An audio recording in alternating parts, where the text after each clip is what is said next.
Good morning student.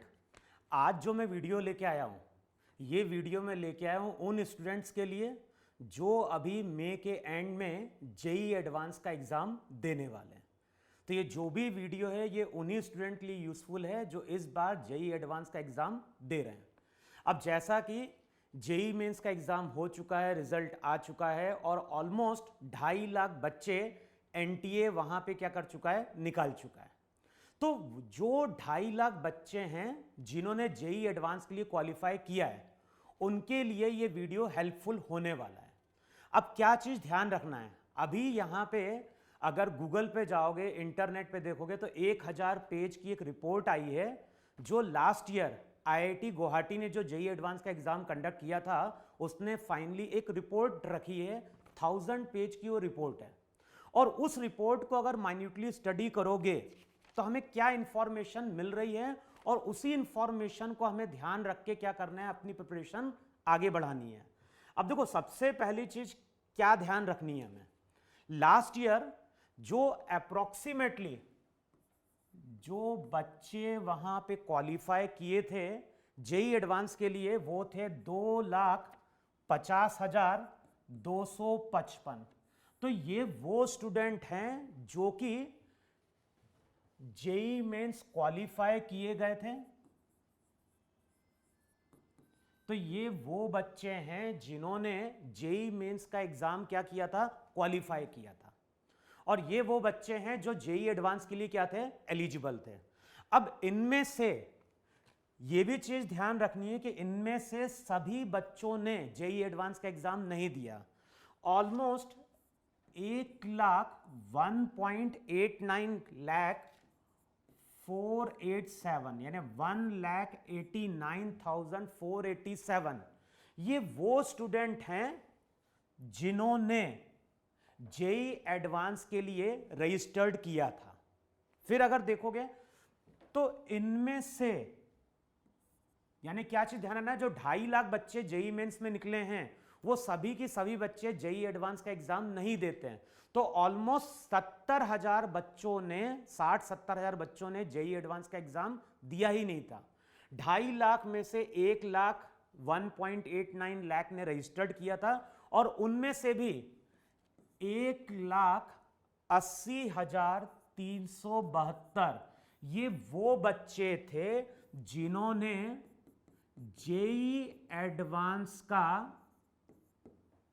JEE advance के paper 1 और paper 2 दिए थे। तो हमें यह ध्यान रखना है, जैसे मान लो इस बार 12.5 लाख बच्चे बैठे हैं, 12.5 लाख बच्चों में से हम 2.5 लाख बच्चों में अब सिलेक्ट हो चुके हैं। तो हमें यह भी ध्यान रखना है कि हमें इन 2.5 लाख बच्चों से कंपीट नहीं करना है। इन 2.5 लाख बच्चों में से अप्रोक्सीमेटली 60-70,000 बच्चे ऐसे हैं जो जेई एडवांस का एग्जाम नहीं देते हैं। तो अप्रोक्सीमेटली तुम्हें फिर से एक 1.8-1.9 लाख बच्चों में हमें क्या करना है, कंपीट करना है। अच्छा, अब जो 1,80,372 बच्चे थे जिन्होंने जेई एडवांस का पेपर 1 और पेपर 2 दिया था, उनमें से कितने बच्चे फाइनली सिलेक्ट हुए थे जिनकी रैंक पब्लिश की गई थी, तो वो फिगर था 43,769।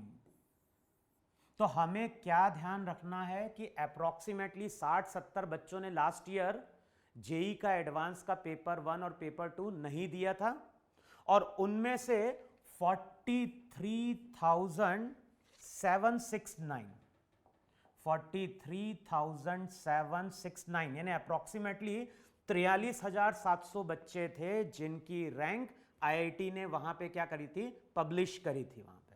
अच्छा, अब नेक्स्ट चीज हमें क्या ध्यान रखनी है, नेक्स्ट चीज ध्यान रखनी है कि कितने मार्क्स रिक्वायर्ड थे किसके लिए, 43,769।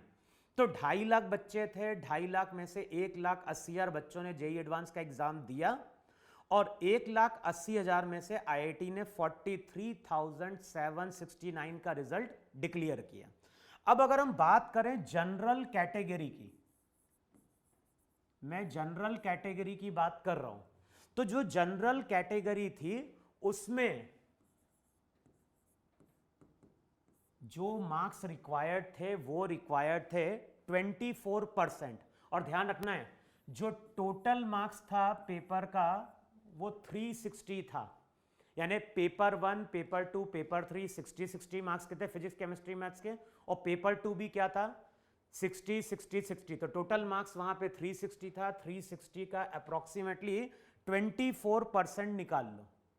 तो 24% निकालोगे तो ये क्वालिफाइंग के लिए है। ये ध्यान है, जो जनरल कैटेगरी का स्टूडेंट है और जनरल कैटेगरी में अगर उसको 43,769 में अपनी रैंक चाहिए थी तो उसको 24% मिनिमम मार्क्स लेके आने थे टोटल, और ये अप्रोक्सीमेटली 87 मार्क्स होते हैं। तो इसका मतलब है कि अगर कोई कैंडिडेट जनरल कैटेगरी का है तो उसको लास्ट ईयर 360 में से 87 मिनिमम मार्क्स लेके आने थे। अगर वो 87 मिनिमम मार्क्स लेके आता है तो उस केस में वो 43,769 बच्चों में क्वालिफाई कर जाता है। अच्छा, जनरल में ये था। अगर हम बात करें किसकी, ओबीसी की, तो ओबीसी में ये क्वालिफाइंग जो परसेंट था वो था 21.95, और अगर हम एससी कैटेगरी की बात करें तो ये परसेंट था 11.95। तो ये हमारे क्या थे, मिनिमम परसेंटेज थे जो कि स्टूडेंट को टोटल 360 मार्क्स में से रिक्वायर्ड था। तो जिन बच्चों ने इतने मार्क्स स्कोर किए थे जनरल कैटेगरी में, ओबीसी में, एससी में, उनका नाम 43,769 की लिस्ट में आ गया था। अच्छा, फिर नेक्स्ट हमें क्या ध्यान रखना है, नेक्स्ट हमें ध्यान रखना है हर सब्जेक्ट का कट ऑफ। नेक्स्ट जो हमें ध्यान रखना था वो रखना था हर सब्जेक्ट का कट ऑफ कितना गया है। तो हर सब्जेक्ट का जो कट ऑफ गया था वो अप्रोक्सीमेटली, या फिर ऐसा लिखो cut off of each subject. तो कट ऑफ ईच सब्जेक्ट जो दिया गया है वो दिया गया है 6.83%। किसके लिए, ध्यान रखना ये जनरल कैटेगरी की बात कर रहा हूं। तो जनरल कैटेगरी में जो कट ऑफ गया था हर सब्जेक्ट का वो अप्रोक्सीमेटली 6.83% था वहां पे। अच्छा, जो टॉपर था, और ध्यान ना मैं इस वीडियो की बात क्यों कर रहा हूं, क्योंकि हमें जिस एग्जाम की प्रिपरेशन कर रहे हैं तो हमें उस एग्जाम का प्रीवियस ईयर का रिकॉर्ड हमें या डाटा मालूम होना चाहिए। अच्छा, जो टॉपर बच्चा था उसने 341 मार्क्स स्कोर किए थे, कितने में से, 360 में से। तो 360 में से 341 मार्क्स उस बच्चे ने स्कोर किए थे। मैथ्स में उसका स्कोर था 114 आउट ऑफ 120। फिजिक्स में था उसका 110, और केमिस्ट्री में जो इसको स्कोर था वो था 117। तो जो टॉपर था उसका 360 में से 341 मार्क्स आए थे। अच्छा, अगर हम गर्ल्स कैंडिडेट की बात करें,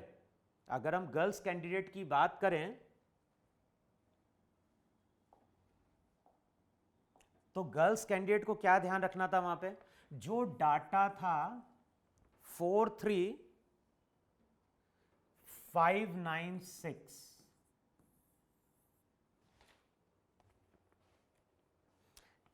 जो डाटा था जेई एडवांस का वो था 43596। यहां पे थोड़ा कंफ्यूजन है वहां पे। और जो गर्ल्स क्वालिफाइड हुई थी वो थी वहां पे 7509। यानी ये ध्यान रखना है 43596, यानी जो 2.5 लाख बच्चे क्वालिफाई किए थे जेई मेंस में, उसमें से 43,596 ये हमारी गर्ल्स कैंडिडेट थी। और इनमें से भी जो जेई एडवांस के लिए, जिन्होंने जेई एडवांस का पेपर क्रैक किया वो थे 7509। समझ में? तो 2.5 लाख बच्चे थे, 2.5 लाख बच्चे में से 1,80,000 बच्चों ने पेपर दिया और उसमें से जो गर्ल्स कैंडिडेट थी 43596 जो 2.5 लाख में क्वालिफाई करी थी, उनमें से फाइनली 7,509 लड़कियां थी जिन्होंने जेई एडवांस का एग्जाम क्या किया था, क्वालिफाई किया था वहां पे। अच्छा, जो गर्ल्स कैंडिडेट थी उसमें जो टॉपर लड़की थी उसका जो मार्क्स था वो था वहां पे 298 और उसकी जो ऑल इंडिया रैंक आई थी वो आई थी वहां पे 56। तो टॉपर वहां पे लड़का था, लड़के के मार्क्स 341 थे। और गर्ल्स कैंडिडेट की बात करें तो लड़कियों को क्या ध्यान देना है कि जो 2.5 लाख लड़कियां जो क्वालिफाई हुई थी, जो 2.5 लाख बच्चे क्वालिफाई हुए थे उसमें से 43,000 अप्रोक्सीमेटली गर्ल्स कैंडिडेट थी और फाइनली उनमें से 7,509 लड़कियां थी जिन्होंने जेई एडवांस क्या कर लिया था, क्लियर कर लिया था वहां पे। रैंक कॉलेज का अलॉटमेंट हुआ कि नहीं हुआ वो बात की बात है, लेकिन इतनी लड़कियों ने जेई एडवांस का एग्जाम क्या कर लिया था, क्वालिफाई कर लिया था। अब हमें क्या चीज ध्यान रखनी है, हमें ध्यान रखनी है कितनी सीट्स अवेलेबल हैं आईआईटी में। तो ध्यान रखना है जो आईआईटी में सीट्स अवेलेबल हैं वो हैं 17,385, ये सब कैटेगरी मिला के हैं। तो जो टोटल आईआईटी की सीट्स थी वो थी 17,385। आईआईटी ने कितने लोगों को वहां पे डिक्लेयर किया, रैंक डिक्लेयर करी थी उसने 43,769 की। अब ऐसा क्यों है, तो ये चीज ध्यान रखना है कि जो जेई एडवांस का एग्जाम होता है उसके थ्रू केवल आईआईटी की सीट्स फिलअप नहीं होती हैं, बहुत सारे कॉलेजेस भी हैं जो कि क्या करते हैं, जेई एडवांस के बेसिस पे अपनी सीट्स क्या करते हैं, फुलफिल करते हैं। जैसे वहां पे सुना होगा एक पेट्रोलियम का कॉलेज है, राजीव गांधी पेट्रोलियम कॉलेज है वहां पे, एक स्पेस का भी कॉलेज है वहां पे। तो ये सभी कॉलेज ऐसे हैं, जैसे आईआईएससी बैंगलोर है, आईआईटी है, राजीव गांधी पेट्रोलियम कॉलेज है। तो ऐसे बहुत सारे कॉलेज हैं जो जेई एडवांस के बेसिस पे अपनी सीट्स क्या कर लेते हैं, फिलअप कर लेते हैं। तो आईआईटी में सीट्स कितनी है, 17,385। डिक्लेयर कितने किए गए कैंडिडेट, 43,769 वहां पे। अच्छा, अब जब हम बात करते हैं कि 17,385 ये आईआईटी की वहां पे क्या है, सीट्स हैं, तो इसमें से हमें क्या ध्यान रखना है कि जनरल के लिए कितनी है, ओबीसी के लिए कितनी है, एससी के लिए कितनी है, एसटी के लिए कितनी है। तो ध्यान रखना है जनरल कैटेगरी में जो सीट्स अवेलेबल हैं वो अवेलेबल हैं 6517। ये लास्ट ईयर की बात कर रहा हूं। तो लास्ट ईयर जनरल कैटेगरी में जो सीट्स अवेलेबल थी वो थी 6517। ओबीसी जो कोटा था वो उसके लिए सीट्स अवेलेबल थी 4652, है ना। एससी के लिए थी 2604 और एसटी कैटेगरी में जो अवेलेबल थी वो थी 1307। समझ में? तो लास्ट ईयर 17,385 सीट्स आईआईटी में अवेलेबल थी। जनरल का इतना था, ओबीसी का इतना था, एससी का था, एसटी का था वहां पे। अच्छा, अब जिस स्टूडेंट की जनरल में 6,517 रैंक थी उसके जो मार्क्स चाहिए थे वो अप्रोक्सीमेटली 142 है। इसका मतलब ये हुआ कि हमें, अगर हम जनरल कैटेगरी में हैं तो हमें सबसे पहले क्या ध्यान रखना है, हमें सबसे पहले ध्यान रखना है कि हमें 360 मार्क्स में से अप्रोक्सीमेटली 50% यानी अप्रोक्सीमेटली 40% हमें क्या करना है, क्रॉस करना है वहां पे। तो सबसे पहला हमारा टारगेट क्या होना चाहिए कि 360 मार्क्स में से हमें 142 मार्क्स लेके आने चाहिए। ओबीसी की बात करें तो ओबीसी के लिए मार्क्स जो रिक्वायर्ड था वो रिक्वायर्ड था 101। मैं लास्ट रैंक की बात कर रहा हूं। एससी के लिए अप्रोक्सीमेटली वो क्या था 60 था, उसी तरह एसटी के लिए भी था वहां पे। तो अगर कोई बच्चा जनरल कैटेगरी में है तो सबसे पहले उसका टारगेट क्या होगा, सबसे पहले उसका टारगेट होगा 142 मार्क्स लेके आना।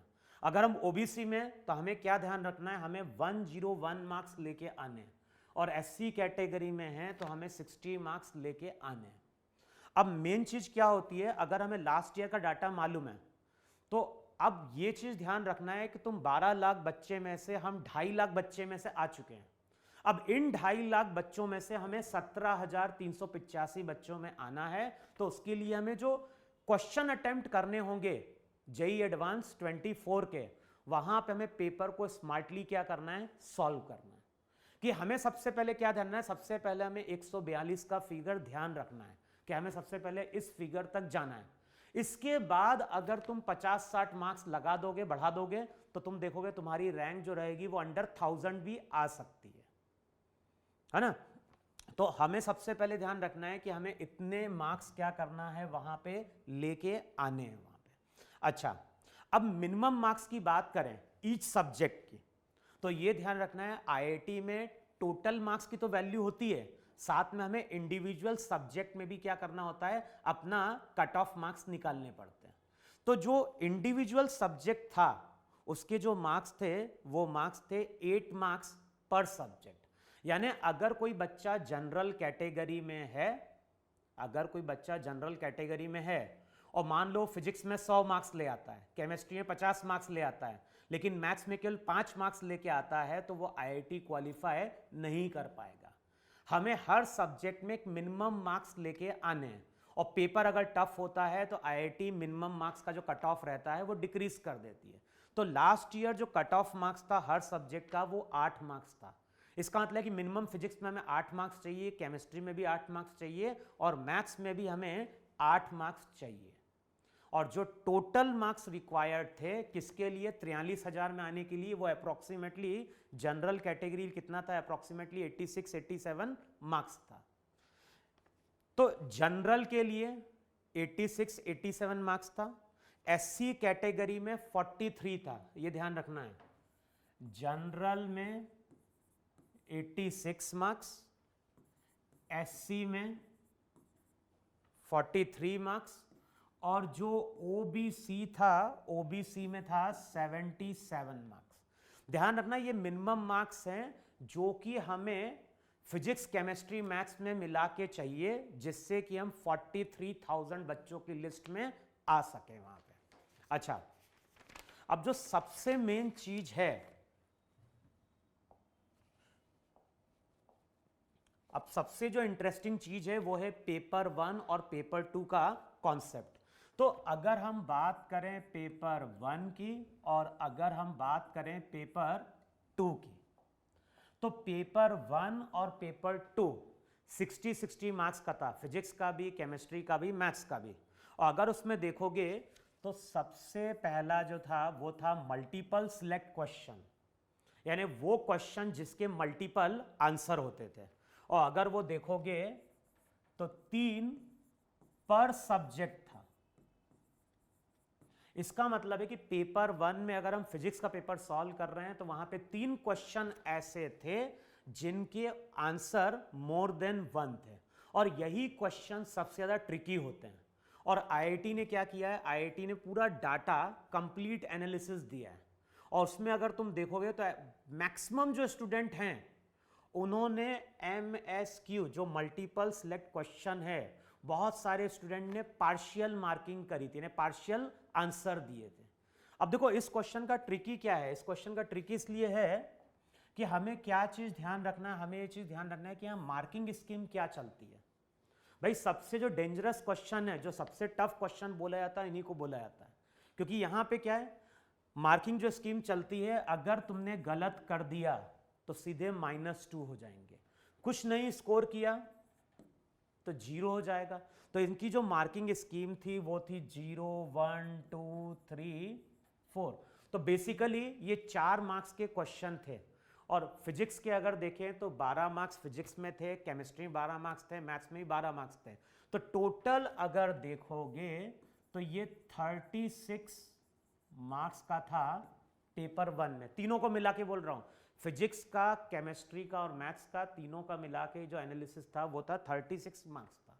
अब हमें क्या ध्यान रखना है, ये ऐसे क्वेश्चन हैं जिसमें 1,80,000 बच्चे बैठते हैं, तो इनमें से बहुत ही कम बच्चे रहते हैं जो सभी यानी 4 मार्क्स वहां पे क्या कर पाते हैं, स्कोर कर पाते हैं। भाई जैसे मान लो ए बी सी आंसर सही है और मैंने क्या किया, मैंने केवल ए मार्क किया तो मुझे पार्शियल मार्किंग मिल जाएगी, ए बी मार्क किया तब पार्शियल मार्किंग मिल जाएगी, लेकिन मैंने ए बी और साथ में डी मार्क कर दिया तो मेरा क्वेश्चन पूरा गलत हो जाएगा और मुझे -1 की जगह वहां पे -2 मिल जाएगा। और हमें क्या चीज ध्यान रखना है, टॉपर के बाद 1000 के बाद जो कंपटीशन रहता है रैंक का बहुत टफ होता है, एक एक मार्क्स पे रैंक ऊपर नीचे होती है। तो जब भी हम पेपर सॉल्व करेंगे हम इन क्वेश्चन को सबसे लास्ट में टच करने की कोशिश करते हैं। क्यों? क्योंकि यहां पे -2 मार्किंग आ जाती है वहां पे। फिर उसके बाद था एमसीक्यू, और जो डाटा आईआईटी ने रिलीज किया है उसका हमने जब एनालिसिस किया तो हमें क्या दिखा, मैक्सिमम बच्चों ने एमसीक्यू ट्राई किया है और ज्यादातर बच्चों के ये क्वेश्चन क्या होते हैं, सही जाते हैं। एमसीक्यू 4 था पर सब्जेक्ट वहां पे, और इसकी मार्किंग स्कीम क्या थी, इसकी मार्किंग स्कीम थी वहां पे -103, यानी गलत हुआ तो -1, सही हुआ तो +3। अब यहां पे चांसेस क्या है, यहां पे गलती होने के चांसेस कम है। तो टोटल 4 क्वेश्चन थे, 4 क्वेश्चन का मतलब फिर से देखोगे 12 मार्क्स, तो 12 फिजिक्स, 12 केमिस्ट्री, 12 मैथ्स, तो टोटल 36 मार्क्स ये हो गया। फिर वहां पे फिर जो नेक्स्ट था वो था नॉन नेगेटिव इंटीजर क्वेश्चन, यानी ये इंटीजर टाइप क्वेश्चन थे और इसमें नेगेटिव मार्किंग नहीं होती है। और अगर इसमें नेगेटिव मार्किंग नहीं होती है तो ये 6 क्वेश्चन थे टोटल, 6 क्वेश्चन पर सब्जेक्ट। और इनकी मार्किंग स्कीम क्या थी, इनकी मार्किंग स्कीम थी 0 और 4। और लास्ट में जो था वो था मैच द कॉलम, जो लास्ट था वो था match the column. Match the column में 4 क्वेश्चन थे और 4 क्वेश्चन की अगर मार्किंग स्कीम देखोगे तो मार्किंग स्कीम थी -1, 0, 3। अच्छा यहां पे आ जाए तो पेपर 2 में देखोगे तो एमएसक्यू फिर से 3 थे वहां पे, एमसीक्यू फिर से 4 थे, नॉन नेगेटिव इंटीजर नंबर 6 थे, और यहां पे मैच था और यहां पे पैराग्राफ था। और जो पैराग्राफ थे उसके 4 क्वेश्चन थे और इसमें भी मार्किंग स्कीम 0 और 3 थी, इसमें 0, 4 थे। अब देखो मैं क्या बोलने जा रहा हूं, हमें क्या चीज ध्यान रखना है कि हम 2.5 लाख बच्चों में आ चुके हैं और हमें 15,000 या 16,000 बच्चों में अपनी पोजीशन बनानी है। अगर जनरल कैटेगरी है तो जनरल कैटेगरी में 6,500 में आना है। तो मैंने क्या बोला है, हमें जो क्वेश्चन ट्राई करने हैं वो थोड़ा दिमाग से करना है। यानी मैं क्यों बोल रहा हूं कि थोड़ा हमें स्मार्टली चलना है। जनरल कैटेगरी के लिए हमें कितने मैंने मार्क्स बोले, मैंने मार्क्स बोले अप्रोक्सीमेटली 142 मार्क्स हमें चाहिए। तो सबसे पहले जब भी हम पेपर 1 ट्राई करेंगे हम एमसीक्यू को टच नहीं करेंगे, हम सबसे पहले क्या जाएंगे, एमसीक्यू में जाएंगे। अब एमसीक्यू में क्वेश्चन के सही होने के चांसेस हमारे क्या होंगे, ज्यादा होंगे। अब मैंने क्या बोला है, 4 क्वेश्चन थे, 12 मार्क्स का था, तो टोटल 36 मार्क्स पेपर 1 में थे, है ना। फिर अब यहां पे देखोगे 6 क्वेश्चन इंटीजर के हैं और इंटीजर के क्वेश्चन क्या होते हैं, सिंपल होते हैं। और वहां पे हमें क्या ध्यान रखना है, वहां पे ध्यान रखना है नेगेटिव मार्किंग नहीं है। तो अगर हम गलत भी कर देंगे तो इससे हमें कोई फर्क नहीं पड़ेगा। तो सबसे पहले हम एमसीक्यू में जाएंगे, उसके बाद इंटीजर में आएंगे। अगर इंटीजर में आते हो तो बताओ 6 × 4, एक क्वेश्चन एक पेपर में अगर देखोगे फिजिक्स का 24 है और 3 का लोगे तो ये कितना हो गया, 72 हो गया। यानी 72 मार्क्स ऐसे हैं जहां पे कोई नेगेटिव मार्किंग नहीं है। उसके बाद हम मैच द कॉलम में आएंगे और मैच द कॉलम सॉल्व करने की कोशिश करेंगे। तो सबसे पहले हमें करना क्या है, सबसे पहले हमें ध्यान रखना है पेपर 1 में हम एमसीक्यू में जाएंगे, क्योंकि एमसीक्यू में जो डाटा आया है उसमें ज्यादातर क्वेश्चन हमारे क्या गए हैं, सही गए लोगों के। उसके बाद नॉन नेगेटिव इंटीजर में आएंगे। तो अगर यहीं पे देख लोगे तो 6, 2, 8, 7, 3, 10, 108 मार्क्स हमारे बन सकते हैं कंफर्टेबली, है ना। फिर यहां पे जब आओगे तो फिर से वही चीज है, वहां पे एमसीक्यू 4 हैं, 4 3 12, फिर से 36 मार्क्स। फिर यहां पे इंटीजर, ये भी तीनों सब्जेक्ट का मिला के क्या हो गया 72, तो फिर से यहां पे क्या आ गया 108, तो 108 है, यहां पे 108 है। फिर हम पैराग्राफ भी क्या करेंगे, ट्राई करेंगे। क्यों ट्राई करेंगे, क्योंकि यहां पे नेगेटिव मार्किंग नहीं है। तो ऐसा नहीं है कि हमें आईआईटी का, देखो सबको मालूम है कि जो आईआईटी का पेपर है टफ होता है और डिपेंड करता है कौन सा आईआईटी फ्रेम कर रहा है। इस बार का जो पेपर है वो क्या है, आईआईटी मद्रास फ्रेम करने जा रहा है, तो एक्सपेक्ट कर रहे हैं हम लोग कि जो पेपर आएगा ये पेपर टफ ही आएगा वहां पे। तो जो पेपर है, पेपर का लेवल हम एक्सपेक्ट कर सकते हैं कि पेपर टफ होगा, और पेपर अगर टफ है तो कट ऑफ क्या होता है, नीचे भी जाता है। लेकिन हमें क्या करना है, हमें सबसे पहला टारगेट रखना है 142 मार्क्स का। अब 142 मार्क्स हमारे इजिली आ सकते हैं। हमें केवल क्या करना है, हमें सबसे पहले एमसीक्यू को ट्राई करना है, उसके बाद नॉन नेगेटिव इंटीजर को ट्राई करना है, और उसके बाद हम मैच द कॉलम में आ जाएंगे। और उसके बाद अगर हमें टाइम मिलेगा तो हम उन क्वेश्चन को ट्राई करने की कोशिश करेंगे जिनका आंसर 1 से क्या है, ज्यादा है। अब इसमें दिक्कत यही है कि -2 इन्वॉल्व है, तो 1-1 मार्क्स की वहां पे वैल्यू है एग्जाम में। तो हमें क्या करना है, अगर इन क्वेश्चन में हम 100% श्योर हैं कि यार ये ऑप्शन सही है, तभी हम टिक करेंगे और हम पार्शियल के लिए जाएंगे। अगर मान लो हमने क्वेश्चन पढ़ा, 4 ऑप्शन है और हमें मालूम है कि ये ऑप्शन तो सही है ही, तो हम उस ऑप्शन को टिक करेंगे, बाकी में रिस्क नहीं लेंगे। जब तक हम 100% श्योर नहीं है तब तक हम बाकी को टिक करेंगे नहीं, क्योंकि यहाँ पे -2 मार्क्स इन्वॉल्व है। तो हमें सबसे पहले क्या करना है, एमसीक्यू पे जाएंगे, नॉन नेगेटिव इंटीजर पे जाएंगे, उसके बाद मैच द कॉलम पे आएंगे, फिर मल्टीपल सिलेक्ट क्वेश्चन में आएंगे। वहां पे जब पेपर 2 में जाएंगे तो पेपर 2 में भी वही करना है, हमें सबसे पहले एमसीक्यू में जाना है, फिर नॉन नेगेटिव इंटीजर में जाएंगे, और सबसे लास्ट में हम पैराग्राफ ट्राई करेंगे। पैराग्राफ क्यों ट्राई करना है, क्योंकि यहां पे अगेन कोई नेगेटिव मार्किंग नहीं है। तो सबसे पहले हमें उन्हीं क्वेश्चन पे ट्राई करना है जहां पे नॉन नेगेटिव मार्किंग, जहां पे नेगेटिव मार्किंग नहीं है। क्योंकि मान लो वहां पे अगर तुमने गेस भी कर दिया, तुक्का भी लगा दिया, तो उससे हमारा कोई नुकसान होने वाला नहीं है, क्योंकि वहां पे कोई माइनस मार्क्स है ही नहीं। तो अगर वो क्वेश्चन गलत भी हो गए तो कोई दिक्कत की बात नहीं, लेकिन सही हो गए तो हमें वहां पे क्या मिलेगा, +3 या फिर क्या मिलेगा, +4 मिल रहा होगा। तो वीडियो जो है, वीडियो बनाने का पर्पज यही है कि जितने भी बच्चे जेईई एडवांस का एग्जाम देने जा रहे हैं उन सभी को ऑल द बेस्ट है, मिडजी क्लासेस की ओर से, मेरी तरफ से। और अब सबको क्या करना है, अब सबको केवल यही चीज पे ध्यान रखना है कि हमें इस तरह की एक स्ट्रेटेजी बना के काम करना है ना। पैनिक नहीं होना है। पेपर अगर टफ है तो सब बच्चों के लिए पेपर वो क्या होगा, टफ होगा। अगर इजी होगा तो सबके लिए वो पेपर क्या होगा, इजी होगा। तो हमें अपना टेम्परामेंट क्या करना है, आराम से कूल रखना है, और जिस दिन एग्जाम होगा उस दिन हम इसी स्ट्रेटेजी के तहत अपने पेपर को सॉल्व करने की कोशिश करेंगे। और सबसे पहला क्या करना है, बैरियर पार करना है 142 मार्क्स का। हमें 200 मार्क्स, 250 मार्क्स कुछ नहीं सोचना है। सबसे पहले हमें क्या करना है, हमें ध्यान है कि हमें 142 मार्क्स निकालना है। एक बार 142 मार्क्स मिल गया, उसके बाद फिर हम कितना भी एफर्ट लगा दें हमारी रैंक और ऊपर जा सकती है। ठीक है, तो मेरी तरफ से ऑल द बेस्ट, और फिर हम लोग मिलते हैं जब जेईई एडवांस का पेपर होगा, तो उसके बाद मैं कुछ सॉल्यूशन क्वेश्चन को डिस्कस करूंगा, तो हम उस टाइम पे फिर मिलते हैं। चलो, थैंक यू।